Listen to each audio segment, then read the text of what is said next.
اهلا اهلا، ازيكم يا بنات؟ كل سنه وانتم طيبين. النهارده اول حلقه من فقره منتجين كل اتنين. ان شاء الله الحلقه دي هتكون موجوده معانا طول الشهر الكريم، وهو ان كل يوم اتنين من نفس التوقيت اللي نشرت فيه الفيديو دلوقتي هيكون معانا منتجين بيأدوا نفس الوظيفه، بس بناء عن تجربتي الشخصيه. في اخر الفيديو هقولك مين افضل من مين بيفوز على مين اللي تحطي فلوسك فيه وانت مطمنه اكتر من مين. لو الفقره عجبتك وفكرتها حلوه ومستنيه فيديوز اكتر، اعملي لايك للفيديو ده. ولو انت بتتفرجي وانت مش مشتركه في قناتي، بليز اشتركي في القناه وانضمي معانا علشان تتابعي الفيديوز اللي جايه طول الشهر الكريم. وعلشان افتتاحيه الفقره، ان دي اول حلقه في الفقره، الحقيقه مش هيكون معايا منتجين، انا هيكون معايا 4 منتجات. النهارده هكلمكم على ال4 سبونجات دي من كذا براند مختلفه. انا دلوقتي هجيب لكم السبونجز اختيار عشوائي، بس مش معنى ان انا اتكلمت على اول واحده فمثلا تكون اول واحده دي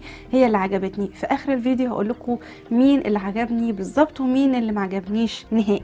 اول سبونج حابه ان انا اكلمكم عنها هي السبونج دي من بلوسوم. طبعا هي نفشت عن ما كانت ناشفه تماما، حجمها بيتضاعف بشكل غريب جدا بعد ما بتتبل ميه، شبه حجم الماوس. وده بيكون مميز في حته انه بسرعه بتخلص دمج الفاونديشن ما بياخدش معايا ثانيتين وبكون دمجته كله على البشره، وبيكون شكله سموث جدا ومفيش اي تقطيع في الفاونديشن، ما بتشربش البرودكت الكريميه. وده اهم ما في الموضوع، ان السبونج ما تقللش او ما تشربليش من الكميه اللي انا ببقى حطاها. بصوا يا بنات، السبونج دي بتيجي 4 كاتس، يعني 4 قطعات، هنا قطعه وهنا قطعه، والكبيره دي اللي هي البيضاويه دي، وتحت كمان في بيكون كات. وده علشان تستخدم للوش وللجسم، لاتكس فري، لان في بشرات بتكون حساسه جدا، واي حاجه فيها ماده اللاتكس دي البشره بتتحسس منها او بتدي رد فعل مش مستحب، زي حبوب او التهابات او اي حاجه من الحاجات اللي هي معروفه دي. الكبر بتاعها ده بيخلي فيه عيب في انها ما بتخشش في الاماكن اللي هي الدقيقه قوي، يعني مثلا هنا كده عند العين ما بحسش انها بتدمج كويس. جنب ده في النوز بتاعي انا بحب يكون ان هو نظيف جدا واقل كميه برودكت فيه، وما بحبش ابدا ان هو يكون مشقق كده او مخطط او الفاونديشن فاصل في الحته دي، فهي ما بتخلينيش ادخل للحتت الدقيقه قوي في البشره. لكن غير كده هي حلوة وممتازة جدا. نيجي لتاني براند معروفة ومشهورة جدا في السوق المصري، وهي مش هكدب اختيار كتير جدا من الميك اب ارتست، بينك دوز.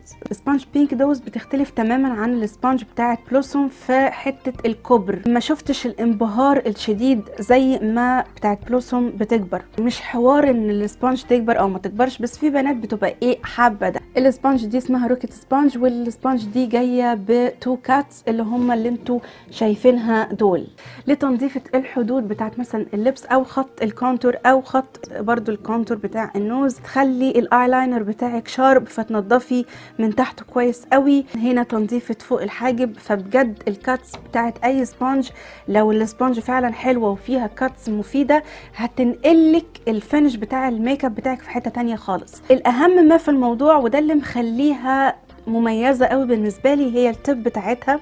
التب بتاعتها قد ايه هي ادق الاماكن، اللي هو في تجويفه العين او هنا في النوز، انه السبونج بتخش بتعمل الدمج المظبوط بتاعها. فانا عجباني جدا بصراحه. السبونج اللي بعد كده، وكتير من البنات هيفتكروا للوهله الاولى ان انا مجنونه او مش طبيعيه بس دي الحقيقه المره، هي السبونج بتاعت شي جلام. بتشفط البرودكت الكريميه. ما كنتش حابه ابدا ده، كانت بتقلل من كميه البرودكت، فكنت بضطر احط تاني، لما احط واجي ادمج الاقيها شفطت تاني، فكان الموضوع بالنسبه لي يوسلس جدا. فللاسف الشديد ما عجبتنيش رغم انها فيها قطعات كتير. القطعات بتاعتها دي بطله مع الحاجات الباودري، ما انصحش بيها ابدا في الحاجات الكريمي. لو ايدك انت كمان مش خفيفه او بتتحرك بسرعه هتشفط منك البرودكت. وكمان من المميزات بتاعت السبونج دي ان هي مش مصبوغه، سواء هي او بتاعت بينك. للامانه انا غسلتهم طبعا اكتر من مره ما كانوش بيطلعوا لون ومحافظين على لونهم. وكمان هي فيجن او كرولتي فري، يعني مش تستد على الحيوانات او مصنعه من حاجات مش طبيعيه، هي نباتيه على ما اتذكر يعني، ففيها مميزات كتير. ونفس الموضوع زي بتاعه بلوسوم برضو بتتشابه في انها خاليه من ماده اللاتكس للبنات اللي بشرتها تتحسس بسهوله. اخر سبونج معايا هي دي يا بنات، هي بتيجي في البرطمان ده، يعني خدمت معايا حبه حلوين من عمري في الميك اب. البرطمان ده كان فيه مش فاكره بصراحه 3 كبار او 4 كبار، بس انا كنت متاكده ان فيه 2 صغيرين. هلكتها وكانت الروعه وفوق الروعه. في الفيديو بتاع النهارده بس عشان هم 4 سبونجز يعني، فهدي 2 توب 1 وواحده توب 2. التوب 1 هيكونوا من نصيب السبونجز دي اللي هي الصيني اللي كانت موجودة في الويب بتاع شي ان لما كانوا عاملين اي براند بتدخل قبل ما ينفصلوا ببراند بتاعتهم. وبتاعت بينك دوز بصراحة خطيرة، تستاهل فلوسها في محلها. القطعات بتاعتها مفيدة جدا، بتخدم الفاونديشن وبتطلعه فينش رهيب.